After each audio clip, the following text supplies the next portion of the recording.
হে ফারিয়া, আমি বাস স্ট্যান্ডে যাচ্ছি, আমার একটা কাছের বন্ধু এসেছে তাকে নিতে। কই আগে বলেননি তো? ও আমার খুব কাছের বন্ধু, কিন্তু আমাদের বিয়েতে থাকতে পারেনি। ও মুম্বাইয়ে ছিল, 4 বছর পর কাল বাড়ি ফিরেছে। ওকে আমি নিয়ে আসি, তাহলে আমি এখন যাই। দাঁড়ান, আপনার বন্ধু আসবে, বাজার টাজার কিছু করে দিয়ে যান, রান্না বান্না করতে হবে তো। আগে ম্যাডাম, আমি অতটাও বলদ না। 4 বছর পর আমার বন্ধু বাড়ি আসছে, আর আমি ওর জন্য বাজার করব না? সকাল সকাল আমি কোথায় গিয়েছিলাম? আগে কিচেনে গিয়ে দেখো। বাবা, আজকে এত দায়িত্বশীল হয়ে গেল যে, বাড়িতে নিজের শ্বশুর আসলেও তো এত দায়িত্ববান হতে দেখিনি। দেখি কোন বন্ধুকে নিয়ে আসে। এ বর্ষা, বর্ষা একটু বাইরে এসো তো। হ্যাঁ বৌদি বলো। বর্ষা, আজকে আমাকে একটু হেল্প করতে হবে, বাড়িতে মেহমান আসছে। আজকে আমাকে রান্নায় একটু হেল্প করো প্লিজ।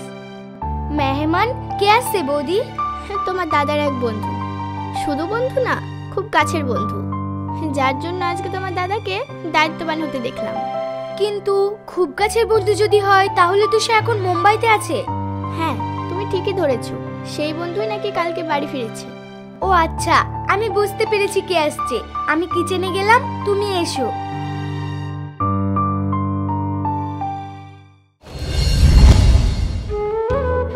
আরে না রে, মেহফুজ বাড়িতে থাকলে আমি নিজেই পাঠিয়ে দিতাম।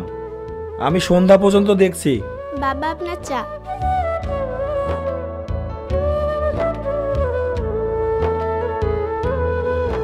বৌদি, রান্না কমপ্লিট হয়ে গেল, কই দাদা এখনো এলো না? ভালোই তো, আমাদের কাজটা তো হয়ে গিয়েছে। আরে রোহানদা, ভালো আছো? হ্যাঁ রে বর্ষা, আমি ভালো আছি, তুই কেমন আছিস? কতদিন পর দেখছি দাদা তোমাকে। আর তুই কত বড় হয়ে গেছিস। ও ফারিয়া, আমার বউ। আর ফারিয়া, তোমাকে যার কথা বলছিলাম, আমার সব থেকে কাছের বন্ধু। কি রে, চুপ হয়ে গেলি কেন? তোরা দুজন দুজনকে আগে থেকে চিনিস নাকি? আমি না না, আমি কি করে চিনবো? আমি তো আজ প্রথম দেখছি আপনার বন্ধুকে। তাও তো ঠিক, তুমি কিভাবে চিনবে? আচ্ছা অনেক হলো, ব্যাগটা দে, ফ্রেশ হয়ে নে, দিয়ে খেতে খেতে কথা বলবো।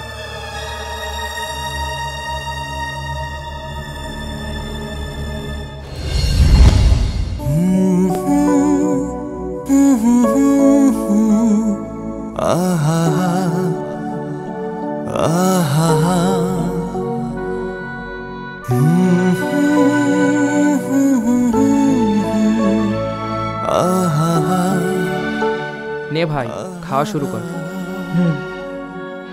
ফারিয়া, তুমি রোহানের পাতে চিকেনটা তুলে দাও, ও চিকেন খেতে অনেক পছন্দ করে। না, আমাকে চিকেন দিস না, আমি চিকেন খাই না। আন্টি, একসময় আমি চিকেন ছুঁয়ে দেখতাম না, আর এখন আমার প্রিয় খাবারের লিস্টে সবার আগেই চিকেন। আমাকে শুধু চিকেন দিয়েই ভাত দেন। আজকে চিকেনটা কে রান্না করেছে? কি যে বলিস রে দাদা, কে আবার রান্না করবে বৌদি ছাড়া? কেন, তুই আছিস তো। আমি যদি রান্না জানতাম, তাহলে মা মরে যাওয়ার পরে এত তাড়াতাড়ি তোর বিয়ে দিত না, বুঝলি? শোন রোহান, ফারিয়ার হাতে চিকেন রান্না নামি দামি কুকদেরকেও হারিয়ে দেয়, একবার খেয়ে দেখ। না রে, জোর করিস না। তুই এত থেকে থেকে চেঞ্জ হয়ে যাস কেন রে? মানুষ পরিবর্তন হয়, কখনো শখে আর কখনো চাপে। নিজের হাতে রান্না বলে বলছি না, চিকেনটা একটু বেশি ভালো রান্না করতে পারি, একটু খেয়ে দেখুন প্লিজ।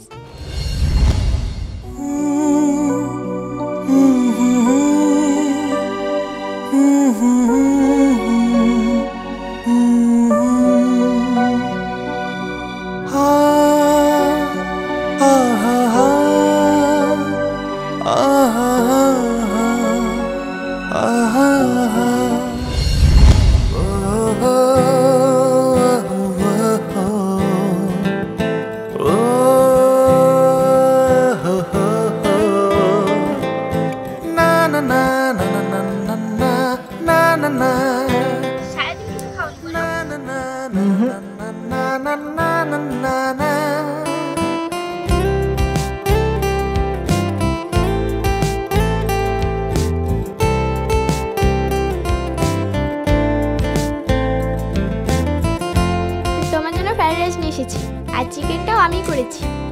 চিকেন? কিন্তু আমি তো চিকেন খাই না। তুমি কি রোহান, আমি রান্না করতে জানি, তাও তোমার জন্য কত কষ্ট করে রান্না করলাম, আর তুমি খাবো না বলছো? আচ্ছা ঠিক আছে বাবা, আমি ট্রাই করছি।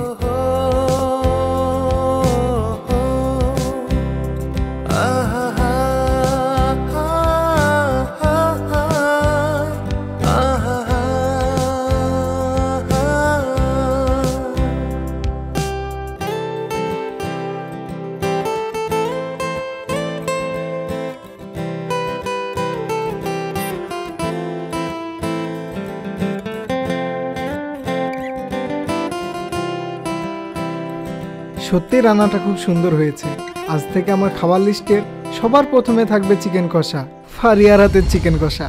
কবে যে এভাবে তোমাকে বাড়িতে বসে খাওয়াবো? চলো না রোহান, বিয়েটা করে ফেলি। আর কিছুদিন আমাকে সময় দাও। আর কত বলো তো, আমরা কবে বিয়ে করব? আমি কি কম চেষ্টা করছি বলো? তুমি যে চেষ্টা করছো সেটা কি আমি করতে বলেছি বলো? তারপরেও একজন টিচারের সঙ্গে একটা বেকার ছেলের বিয়ে হলে সমাজ কি সেটা স্বাভাবিকভাবে নেবে? সমাজ কি ভাবলো কি না ভাবলো তাতে আমার কোনো যায় আসে না। তোমার বাবা মা কি বলবে? এত ঝামেলা ছাড়াই যাতে ভালোভাবে বিয়েটা হয়ে যায় সেই জন্যই তো এই চেষ্টা। কত জায়গায় ইন্টারভিউ দিলাম, না হলে আমি কি করব বলো? আমি ওসব কিছু জানি না রোহান, তুমি তো জানো আমি তোমাকে কতটা ভালোবাসি, তারপরে এত লেট করছো কেন?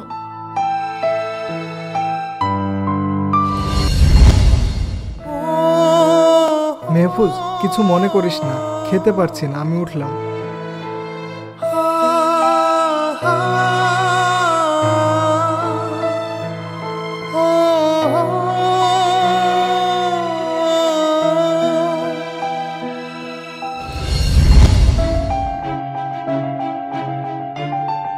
মেহফুজ, আজ সন্ধ্যায় আমাকে বাস স্ট্যান্ডে রেখে আসবি কিন্তু। কি? তুই কি পাগল হয়েছিস? তোকে আমি এখানে কি বলে এনেছিলাম? না না, তোকে আরো কয়েকদিন থাকতে হবে। একটা ইম্পর্টেন্ট কাজ পড়ে গেছে, আমাকে যেতেই হবে। আপনার বন্ধু যখন এত করে বলছে থেকে যান না কটা দিন।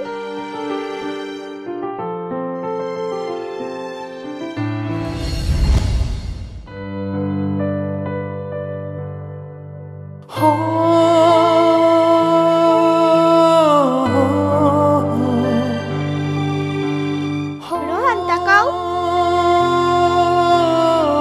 তবে রে,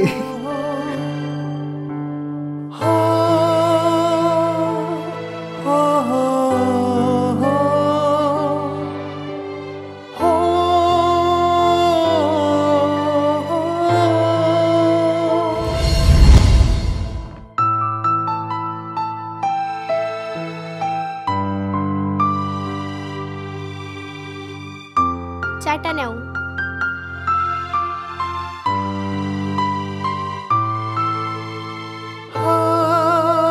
কেমন আছো? দেখেই বুঝতে পারছো কেমন আছি। নিজের ক্যারিয়ার করতে তো মুম্বাই গেলে, পারলে ক্যারিয়ার করতে? সেটা জানি না, তবে আগের মতো এখন আর বেকার নয়। সবেমাত্র 4 বছর, এতেই বেকার থেকে প্রতিষ্ঠিত হয়ে গেলে? আমাকে বলতে পারতে 4 বছর কেন, 10 বছর অপেক্ষা করতে পারতাম তোমার জন্য। আমি জানি তুমি পারতে অপেক্ষায় থাকতে, কিন্তু আমি চাইনি তোমাকে অপেক্ষায় রাখতে। আমি ভালো নেই রোহান, মেহবুজের সাথে সংসার করি ঠিকই, কিন্তু আজও স্বপ্নে আমি রোহানকে নিয়ে ভাসি। তুমি ভালো আছো রোহান আমাকে ছাড়া? রোহান, সেদিন যদি বুঝতে পারতাম তুমি আমার জীবন থেকে সারা জীবনের মতো চলে যাবে, তাহলে তোমাকে সেদিনই প্রাণ ভরে ছুঁয়ে দেখতাম। আজও খুব ইচ্ছা করে তোমাকে ছুঁয়ে দেখতে, কিন্তু সেই সাহস অধিকার কিছুই আমার নেই, কারণ আমি তো এখন অন্য কারোর। আচ্ছা, এখন তুমি কোন স্কুলে আছো? কালকেও দেখলাম তোমাকে বাড়িতে আছো, আজকেও তুমি বাড়িতে আছো। এখন তো সরকারি কোনো ছুটিও নেই। আর ছুটি? সারা জীবনটা আমার ছুটি হয়ে গিয়েছে। এবারে কেউ চায় না যে আমি জব করি, তাই আমি চাকরিটা ছেড়ে দিয়েছি। তাই বলে তোমার শখের চাকরিটা ছেড়ে দিলে? তুমি তো চেয়েছিলে সারা জীবন শিক্ষিকা হয়ে থাকতে। শখের চাকরি, শখের মানুষটাকে ছাড়াই দিব্যি বেঁচে আছি। কিন্তু বিশ্বাস করো রোহান, আমি ভিতর ভিতর মরে গিয়েছি। বাহ বৌদি বাহ, এটাই তাহলে তোমার আসল চরিত্র? নিজের হাজবেন্ডকে লুকিয়ে লুকিয়ে নিজের হাজবেন্ডের বন্ধুর সঙ্গে তুমি ছাদে লুকিয়ে লুকিয়ে প্রেম প্রীতি চালাচ্ছ? তুমি না স্কুলে শিক্ষিকা ছিলে? বাবা, দাদা আর রোহান দাদা, তোমার কাছ থেকে এটা আমি আশা করিনি। আর বৌদি, তুমি যখন বাড়িতে এসব করছো তাহলে স্কুলে গিয়ে তুমি কি করতে? ভাগ্যিস তোমাকে চাকরিটা করতে দেওয়া হয়নি। কি হয়েছে বর্ষা? আর কি হবে, তোমার গুণবতী বৌমার চরিত্রটা দেখো। রোহান দাদার সঙ্গে ছাদে বসে বসে প্রেম প্রীতি চলছে। এইসব কি শুনছি বোমা? তোমার মুখ দেখে তো মনে হয় না ভাজা মাছটা উল্টে খেতে জানো, আবার তলে তলে এত কিছু। কি হয়েছে? আর তোমরা এত চিল্লাচিল্লি করছো কেন? কি আর হবে, তোর বউ তোর বন্ধুর সঙ্গে প্রেম করতে গিয়ে হাতে নাতে ধরা পড়েছে। এসব কি শুনছি রোহান? বর্ষা যেগুলো বলছে সেগুলো কি সত্যি? হ্যাঁ, বর্ষা যা বলছে সত্যি। তোকে আমার বন্ধু ভাবতেও ঘৃণা লাগছে। বেরিয়ে যা এই বাড়ি থেকে, এই মুহূর্তে বেরিয়ে যা। রোহান দাঁড়াও, ওর কোনো দোষ নেই, ওর নির্দোষ। মেহফুজ, আমরা একে অপরকে আগে থেকেই চিনি। আমরা ছাদে প্রেম করছিলাম না, রোহানকে চা দিতে এসে ব্যাস একটু কথা বলছি।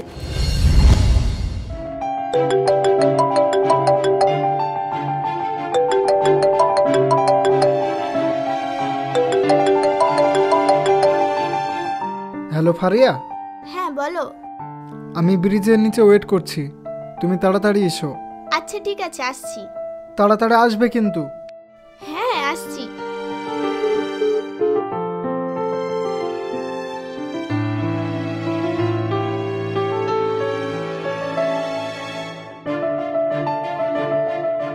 এত এমার্জেন্সি ডাকলে যে, কি হয়েছে বলো? ফারিয়া, আমি মুম্বাই চলে যাচ্ছি। মুম্বাই? কিন্তু কেন? এখানে থেকে অনেক চেষ্টা করলাম, কিছুতেই কিছু হলো না। মুম্বাই গিয়ে নিজের কেরিয়ারের দিকে ফোকাস করি। কিন্তু আমার কি হবে? আমার কিচ্ছু করার নেই, আমাকে যেতেই হবে। রোহান, তুমি ভালো করেই জানো আমি তোমাকে কতটা ভালোবাসি। চলে তো আমাকে যেতেই হবে ফারিয়া, আমার কিচ্ছু করার নেই। তুমি আমাকে ক্ষমা করে দিও। এটা বলার জন্যই তোমাকে এখানে ডেকেছি, এটাই আমাদের শেষ দেখা। তুমি আমাকে ক্ষমা করে দিও, আর তোমার বাবা মায়ের পছন্দের ছেলের সঙ্গে তুমি বিয়ে করে নিও। রোহান যেও না, যেও না রোহান, রোহান যেও না, আমি তোমাকে অনেক ভালোবাসি।